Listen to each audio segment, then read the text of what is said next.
Hello नमस्कार, तुमचं स्वागत आहे रीना शेलार व्लॉग्समध्ये। तर आमचं अचानक आज कोला बीचला जायचं प्लॅन झालेलं आहे। आता दुपारचे वाजले 3 आणि माझे मिस्टर जे आहेत ते आलेत आणि म्हटले की चल माझा एक फ्रेंड आलेला आहे, आपण त्यांच्यासोबत जाऊया कोला बीचला। कोला बीच आम्ही आधी पण व्हिजिट केलेला आहे, इवन मी तिथे शूट पण केलं होतं, पण त्या पाण्यामध्ये आमचे फोन खराब झाले, सो मी ते शूटिंग नाही टाकू शकली, म्हणून बीचवर जाताना जरा मी फोन जपून वापरते। तर इथे मी मॉइश्चरायझर लावला आहे, हलका मेकअप केला आहे, माझे केस सेट करून घेतले, त्यानंतर सनस्क्रीन जरूर लावा बिकॉज सनस्क्रीन खूप इम्पॉर्टंट आहे। इथे स्किन बर्न होते त्यामुळे, आणि त्याच्यावर फक्त हलकं कॉम्पॅक्ट पावडर लावून घ्यायचं आहे।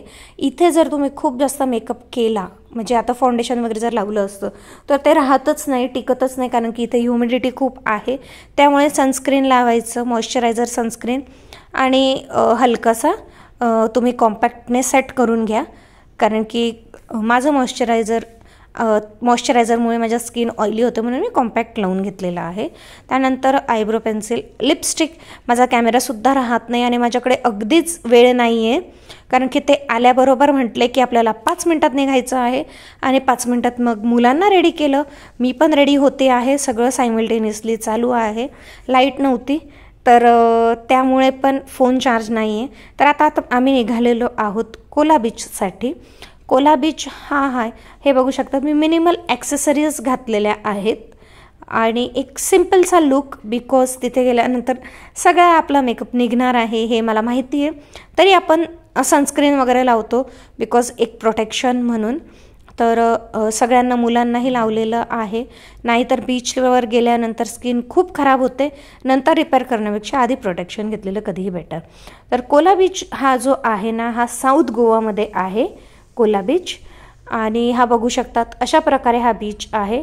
ॲक्च्युली इथे जो सुरुवातीचं शूटिंग नाही घेतलं जिथून एक्झॅक्ट, कारण की माझ्या घरापासून ऑलमोस्ट हे 1 तासावर अंतरावर आहे, आणि त्यानंतर मग खाली आल्यानंतर तिथे छान रिसॉर्ट्स आहेत, इथे राहण्याची पण व्यवस्था आहे। इथे जास्त करून फॉरेनर्स म्हणजे टुरिस्ट जे आहेत ते मॅक्झिमम इथे स्टे करतात। तिथे वर ज्या दिसत आहेत झोपड्या त्या राहण्यासाठी आहेत, आणि कायाकिंग मोस्टली इथे केलं जातं। तर आपले लोक जे आहेत ते इथे यायला शक्यता किंवा माहीतच नाही आहे खूप लोकांना की कोला बीच एक्झॅक्ट काय आहे। आमचं बघा, जे जाऊन आलेलो आहे आम्ही रिटर्न, पण आता फक्त शूटिंग घेण्यासाठी डबल एक छोटासा चक्कर आम्ही देतो आहोत। अगदीच काही खूप कठीण नाही आहे, आपल्याला जमतं, ते लोक इन्स्ट्रक्शन्स देतात, आपण तसे फॉलो करायचे आणि आपल्याला हलका येतं, आणि पाणी खूप खोल नाही आहे, त्यामुळे पडलो तरी भीती नाही आहे, पडतच नाही आपण। पण सपोज तुम्ही बघू शकतात सगळीकडे 2-2 दिसणार, आम्हीच 4 दिसतोय, कारण की आम्ही कायाकिंग 2-3 वेळा करून झालेलं आहे माझं, आणि पण आता गेस्ट आलेले आहेत बरोबर, म्हणून त्यांच्यासोबत आलो, तर मोह आवरत नाही, पुन्हा आपण करतोच हे। तर मंडळी, तुम्हाला व्लॉग्स आवडत आहेत का?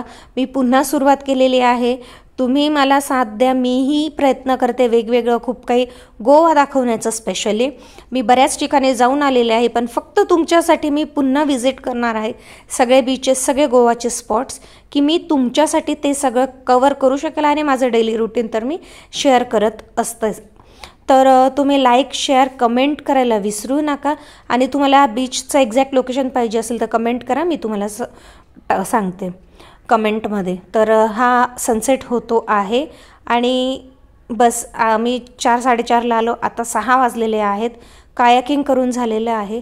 इथे तुम्ही ऑलमोस्ट अर्धा दिवस स्पेंड करू शकतात, म्हणजे इथे यायचं तर पूर्ण दिवस कोला बीच आणि संध्याकाळी आउटिंग तुम्ही कुठेतरी करू शकतात, असं करू शकता। तर मंडळी, भेटूया पुढच्या व्हिडिओमध्ये, तोपर्यंत काळजी घ्या, बाय, भेटूया उद्या 11 वाजता।